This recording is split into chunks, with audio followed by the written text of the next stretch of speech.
Hello दोस्तों, स्वागत है आपका पीसीएस विद्या चैनल में। आज हम यहाँ पे डिस्कस करेंगे previous year question, basically science and tech section से। हम स्टार्ट करेंगे 64th बीपीएससी प्रीलिम्स के क्वेश्चन से। इससे पहले मैं बता दूँ कि आज ही नोटिफिकेशन आया है बीपीएससी की तरफ से कि 67th जो प्रीलिम्स है वो दिसंबर में होगा, 12 तारीख को 2021 में। तो वो ट्रेंड देखते हुए जो लास्ट प्रीवियस ईयर क्वेश्चंस में साइंस एंड टेक सेक्शन से आए हैं, इसमें ये बात क्लियर कर दूं कि हर बार 20 क्वेश्चंस जो है साइंस एंड टेक से आ रहे हैं प्रीलिम्स में। तो ये क्वेश्चन बहुत ज़्यादा हार्ड भी नहीं है, बहुत ज़्यादा मतलब आसान भी नहीं है, मॉडरेट लेवल का है। जिसने थोड़ा सा भी एक दो बार पढ़ा है वो कर ले जाएगा आराम से। तो हम यही है एनालाइज करने की कोशिश करेंगे आज इस वीडियो में। और प्रीवियस ईयर क्वेश्चंस की सीरीज़ में मैंने स्टार्ट कर दी है। तो मैंने स्टार्ट किया है साइंस एंड टेक क्वेश्चन से, जहाँ से 20 क्वेश्चन आना अनिवार्य ही है। और ये क्वेश्चन आसान है तो 20 नंबर आराम से आप 150 में से प्राप्त कर सकते हैं।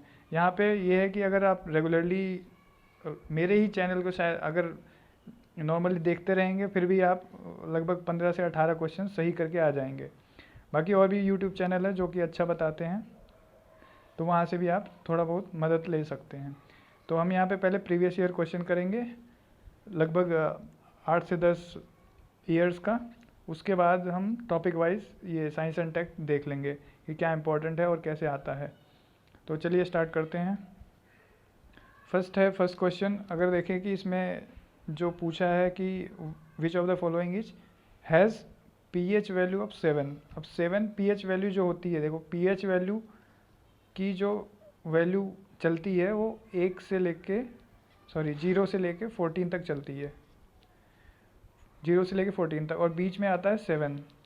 तो यानी 7 उन चीज़ों का होगा जो न्यूट्रल होंगे। अब एक तो इसका आंसर हो गया 7, जो किसकी 7 पीएच वैल्यू होती है वो न्यूट्रल सोल्यूशन। साथ में हो गया प्योर वाटर, क्योंकि प्योर वाटर की पीएच वैल्यू 7 ही होती है, न्यूट्रल होता है। इसलिए इसका आंसर हो जाएगा ई आंसर हो जाएगा, नन ऑफ द अबव या मोर देन अबव। बेसिकली ये आंसर है इसका। चलिए नेक्स्ट क्वेश्चन पे। Which of the following elements does not contain neutrons. इसने पूछा है न्यूट्रॉन किस में नहीं है, तो किस में नहीं है यहाँ पे देख लेते हैं। ऑक्सीजन का क्या होता है, 8O16 होता है। तो इसमें 8 न्यूट्रॉन 8 प्रोटॉन है। नाइट्रोजन का 7N14 होता है। इसमें 7 न्यूट्रॉन्स हैं, 7 इलेक्ट्रॉन्स भी हैं, 7 प्रोटॉन्स भी हैं। अब देखते हैं हाइड्रोजन का। हाइड्रोजन होता है फॉर्मूला 1H1 की तरह लिखते हैं इसको हम, यानी एक इलेक्ट्रॉन है, इलेक्ट्रॉन एक है, और इसमें न्यूट्रॉन जो है वो 0 है और प्रोटॉन जो है 1 है। समझे, इलेक्ट्रॉन और प्रोटॉन की संख्या बराबर होती है, बाद में जो बचता है वो न्यूट्रॉन होता है। इसलिए हमारा आंसर हो जाएगा हाइड्रोजन। नेक्स्ट क्वेश्चन पे, एंगस्ट्रॉम किसकी यूनिट है। इसमें यही सिंपली पूछा है कि एंगस्ट्रॉम जो है किसका यूनिट है। तो एंगस्ट्रॉम जो यूनिट है वो बेसिकली है आपके डिस्टेंस नापता है एंगस्ट्रॉम। तो एंगस्ट्रॉम हमारा यहाँ पे हो जाएगा वेवलेंथ की यूनिट हो जाएगी। हाँ, तो एंगस्ट्रॉम की जो यूनिट पूछी है वो है डिस्टेंस। एंगस्ट्रॉम किस होता है, 1 angstrom is equal to 10⁻⁻10 metre. तो मीटर जो है डिस्टेंस की यूनिट है, और हम वेवलेंथ को एंगस्ट्रॉम में नापते हैं इसलिए। नेक्स्ट क्वेश्चन है फ्रीक्वेंसी। फ्रीक्वेंसी मेजर्ड इन, अब सिंपली ये बहुत ही सिंपल क्वेश्चन है, अगर आप पढ़ोगे तो मिल जाएगा साउंड वाले चैप्टर में, और एनसीईआरटी में पूरा दिया हुआ है। तो फ्रीक्वेंसी जो मेज़र की जाती है वो हर्ट्ज में मेज़र की जाती है। तो फ्रीक्वेंसी का फॉर्मूला भी होता है F is equal to 1 by time period. ये फ्रीक्वेंसी का फॉर्मूला हो गया। नेक्स्ट है हु डिस्कवर्ड डीएनए। अब इसमें यही सिंपल पूछा है कि डीएनए किसने डिस्कवर किया था। तो इसमें हमें बताना है डीएनए जो डिस्कवर किया था, लेकिन वो किया था आपका फ्रेडरिच मेशर ने। इसका स्पेलिंग थोड़ा अलग है, फ्राइडरिच और मेशर। फ्राइड रिच मेजर 1869 में 1869 में डिस्कवर किया था डीएनए को। अब ज़्यादातर लोग इसमें लगा के क्या आए हैं, James Watson and Crick, Francis Crick. क्यों? क्योंकि उन सबको ज़्यादातर लोगों को ये पता होगा कि वैटसन एंड क्रिक ने डीएनए खोजा था। लेकिन सही आंसर क्या है इसका? सही आंसर है E, none of the above. Why? क्योंकि वैटसन एंड क्रिक ने डीएनए नहीं खोजा था, इन्होंने बस डीएनए का ये बताया कि डीएनए जो है वो डबल हेलिक्स है, डबल हेलिक्स शेप का है, डबल हेलिक्स शेप है डीएनए की। तो ये इन्होंने वैटसन एंड क्रिक ने बताया था। तो इसका आंसर हो जाएगा E, none of the above. Next question पे, व्हाट इज ट्राइग्लिसराइड? ये सिंपल क्वेश्चन है, एनसीईआरटी में दिया हुआ है। ट्राइग्लिसराइड क्या है? ये फैट्स हैं, इसमें फैटी एसिड्स रहते हैं आपके, तो ये फैट्स हो जाएगा। नेक्स्ट है इलेक्ट्रो एनसेफेलोग्राम, ईईजी।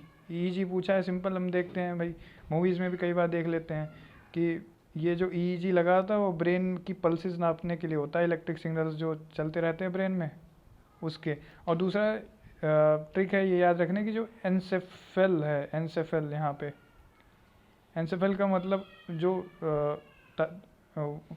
रिलेशन होता है वो ब्रेन से होता है, ब्रेन से।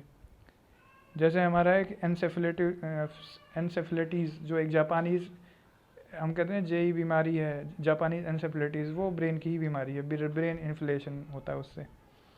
नेक्स्ट क्वेश्चन है कि बॉडी टेम्परेचर किससे रेगुलेट किया जाता है? तो body temperature regulated by whom, which part? तो ये है सिंपल है इसका आंसर, हाइपोथैलेमस। ये भी एनसीईआरटी का ही क्वेश्चन है, उसमें बॉडी वाले चैप्टर में है, तो वहाँ से मिल जाएगा। नेक्स्ट क्वेश्चन है चूज़ द करेक्ट स्टेटमेंट। तो यहाँ पे करेक्ट स्टेटमेंट ये लाइट वाले चैप्टर से है, अपना एनसीईआरटी का है। वेरी सिंपल क्वेश्चन कि wavelength of red light is less than violet light. अब वॉयलेट लाइट, अगर मान लो जो रेड लाइट है, सिंपल एग्जांपल समझें कि रेड लाइट जो है मोस्ट ऑफ द सिग्नल्स में यूज़ होती हैं, अगर इसका वेवलेंथ कम होगा तो ये देर से पहुँचेगी, तो फिर देर से पहुँचेगी तो असुविधा होगी। इसलिए हम ऐसे याद रख सकते हैं कि वेवलेंथ जो रेड लाइट का वो सबसे ज़्यादा होता है। तो आंसर हमारा बी हो जाएगा, wavelength of red light is more than violet light. और वॉयलेट लाइट का वेवलेंथ सबसे छोटा होता है, और इसका अपोजिट ही फ्रीक्वेंसी में है कि वॉयलेट लाइट की फ्रीक्वेंसी हाई होती है और रेड लाइट की कम होती है। नेक्स्ट है अपना the value of 40 degree Celsius Fahrenheit. अब ये फ़ारेनहाइट से डिग्री सेल्सियस में, डिग्री से फ़ारेनहाइट में कन्वर्ट करने के लिए काफ़ी बार आया है बीपीएससी में, कई बार रिपीट होता है। तो ये फॉर्मूला छोटा सा है, इसको याद ही कर लो तो अच्छा है। इसमें सिंपल फॉर्मूला है Fahrenheit is equal to 9/5 C, मतलब डिग्री सेल्सियस, प्लस 32। अब इसको अगर इसमें पुट करके देखेंगे तो 9/5 हो जाएगा अपना 1.8, और इसमें 40 दिया है तो मल्टीप्लाई कर लेंगे तो वो 104 आ जाएगा आंसर अपना, 104 आंसर हो जाएगा। उसके बाद हमने सिंपल पूछा है कि यूनिट पूछ ली है इलेक्ट्रिक पावर की। अब देखो पावर की सिंपल है, पावर हम नॉर्मली क्या बोलते हैं कि हमारे बल्ब कितना वाट का है, तो वाट ही पावर होता है, सिंपल। उसके बाद देख लेते हैं, उसके बाद है हमारा इलेक्ट्रिक मोटर। इलेक्ट्रिकल मोटर में क्या होता है, वो कैसे काम करती है। देखो इलेक्ट्रिक मोटर और जनरेटर दोनों में डिफरेंस समझ लेते हैं। इलेक्ट्रिक मोटर क्या होती है, इलेक्ट्रिक मोटर हम इलेक्ट्रिक से चलाते हैं, पहले इलेक्ट्रिसिटी देते हैं किसको, मोटर को, फिर वो चलती है, फिर हमारा काम होता है। तो इलेक्ट्रिसिटी जैसे गेहूँ पीसने वाले शॉप्स होती हैं, उसमें क्या होता है, मिल में, तो इलेक्ट्रिक मोटर चलाते हैं, यानी बिजली उसको दे रहे हैं, तो वहाँ पे वो घूमता है चक्का, यानी वो मैकेनिकल एनर्जी में कन्वर्ट हो रहा है, समझे क्या। तो ये होता है इलेक्ट्रिक मोटर में। तो यहाँ पे क्या हो जाएगा, यहाँ पे होगा electrical energy converted into mechanical energy, यानी सी वाला आंसर हमारा हो जाएगा, सी आंसर है।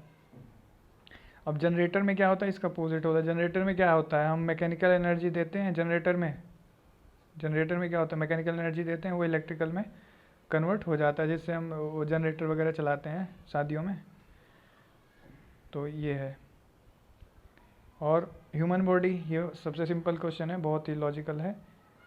तो ह्यूमन बॉडी कंटेन्स कितना परसेंट वाटर रहता है? सिंपल है, 70% वाटर है, ये इसको याद ही रख लो, 70% वाटर रहता है। Device use for electric current, ये भी बहुत सिंपल है। ऐसा डिवाइस, देखो डिवाइस वाले क्वेश्चन आते हैं, हमेशा आते हैं बीपीएससी में। डिवाइस, ऐसा कौन सा डिवाइस है जिससे इलेक्ट्रिक करंट नापते हैं? बस सिंपल है। ये हमारा हो गया आपका एमीटर है, जिससे करंट नापते हैं। वोल्ट मीटर से वोल्टेज नापते हैं। वोल्टामीटर से और पोटेंशियोमीटर से हम अपना पोटेंशियल डिफरेंस नापते हैं, सिंपल है। और वोल्टामीटर से हम स्मॉल इलेक्ट्रिक चार्ज नापते हैं। वोल्टामीटर से हम चार्ज नापते हैं, स्मॉल वाला, छोटा वाला चार्ज, स्मॉल चार्ज। तो यहाँ पे ये हो गया अमीटर, सिंपली करंट नापते हैं इससे हम। नेक्स्ट क्वेश्चन है main component of green house gas. अब इसमें देखो मेन कंपोनेंट पूछा है ग्रीन हाउस गैस का। अब इसमें देखो CO2 है, ग्रीन हाउस गैस है, मीथेन भी ग्रीन हाउस है, नाइट्रस ऑक्साइड भी है, ओजोन भी है। अब इसमें पूछा मेन कंपोनेंट। वैसे अगर जनरली देखें तो वाटर वेपर जो है अपना सबसे बड़ा ग्रीन हाउस गैस करता है।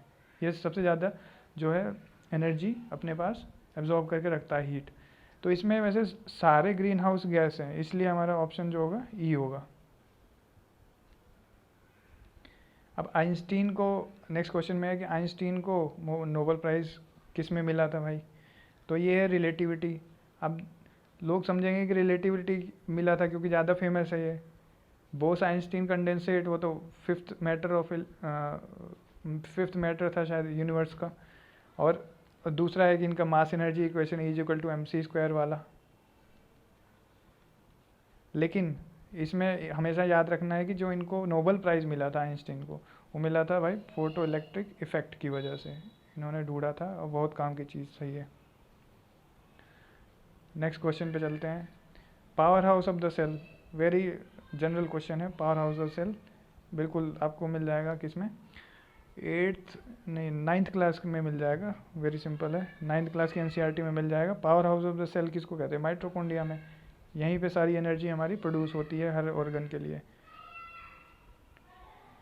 उसके बाद हमारा पूछा है कितने, एड्स इज कॉज्ड बाय। देखो ये बहुत ही जनरल क्वेश्चन है और ये अभी इस बार के 2021 के CAPF एग्ज़ाम में भी आया था कि ऐसा कौन सा इसमें डिसीज़ है, ऑप्शन से कि कौन सा है जो वायरस से फैलता है। तो इसमें सिंपल है अपना, एड्स क्या है, इज कॉज्ड बाय वायरस, कौन सा, HIV। नेक्स्ट चलते हैं।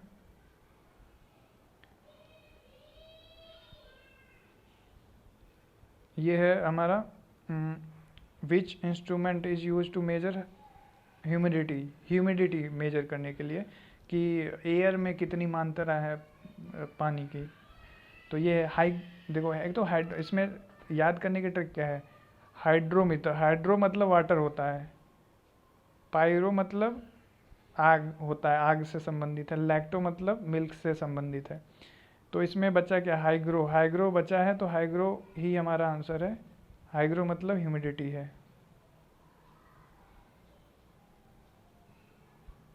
ह्यूमिडिटी। हाइड्रो मतलब आपका डेंसिटी वगैरह नापने के लिए, पायरो मतलब कितना टेम्परेचर है किसी सरफेस का, ये। और लैक्टोमीटर तो हमारा मिल्क का हो गया। नेक्स्ट पे चलते हैं। What is unit of pressure. अब प्रेशर की यूनिट पूछी है। अब प्रेशर का फॉर्मूला क्या होता है, pressure equal to force per unit area. अब देख लेते हैं हम।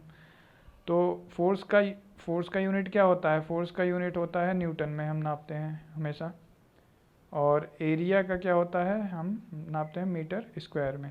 तो इसमें देख लेते हैं, न्यूटन पर मीटर स्क्वायर पहले ही आंसर है, तो यही है।